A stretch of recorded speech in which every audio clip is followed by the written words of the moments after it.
សួស្តីបងប្អូនទាំងអស់គ្នាថ្ងៃនេះនាងខ្ញុំមានចំណេះដឹងបន្តិចបន្តួចយកមកចែកជូនបងប្អូនស្ដាប់លេងកម្សាន្ត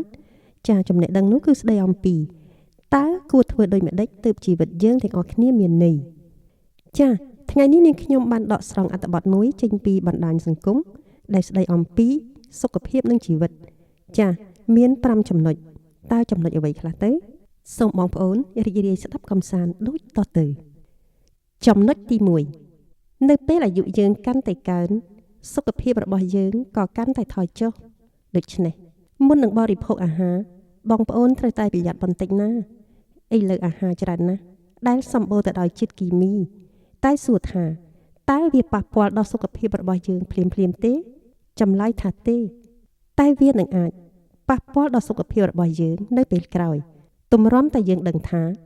ជំងឺចូលមករុករានក្នុងរាងកាយរបស់យើងហើយនោះគឺហួសពេលហើយណាបងប្អូនត្រូវតែចាំថាមានតែសុខភាពល្អទេដែលអាចឲ្យបងប្អូនរកលុយបានជាបន្តទៀតចំណុចទី2បើអ្នកមានសំណាងមិនត្រូវចាំទេអ្នកត្រូវតែរកពេលវេលាដើរលេងឲ្យបានគ្រប់ទីកន្លែងដែលអាចធ្វើទៅបានព្រោះពេលអ្នកចាស់ទៅអ្នកមិនអាចដើរលេងបានទៀតទេនោះជីវិតរបស់អ្នក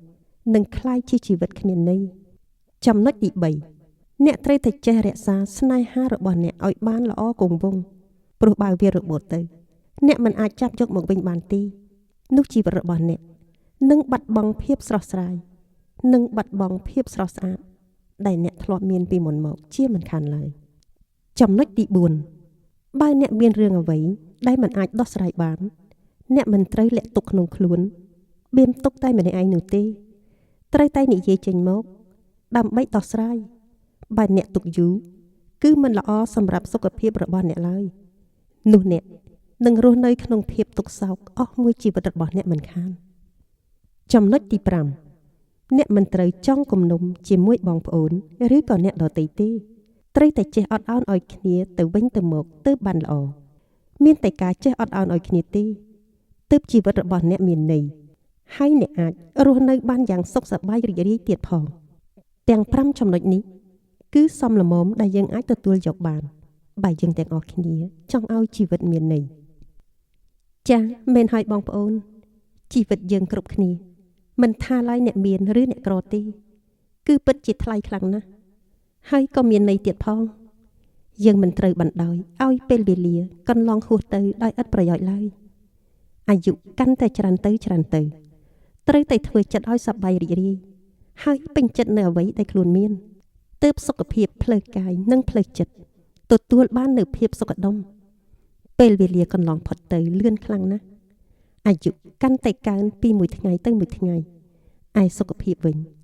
ក៏មិនមានលំនឹងដូចដែលយើងនៅពីក្មេងដែរដូច្នេះយើងត្រូវតែរក្សាសុខភាពឲ្យបានល្អ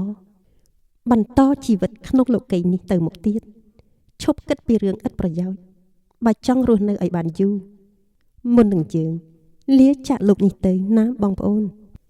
ចាអត្ថបទដែលស្ដីអំពីតើគួរធ្វើដូចម្ដេចទើបជីវិតមានន័យដែលនាងខ្ញុំបានអានជូនស្ដាប់មកនេះចប់តែប៉ុណ្ណេះ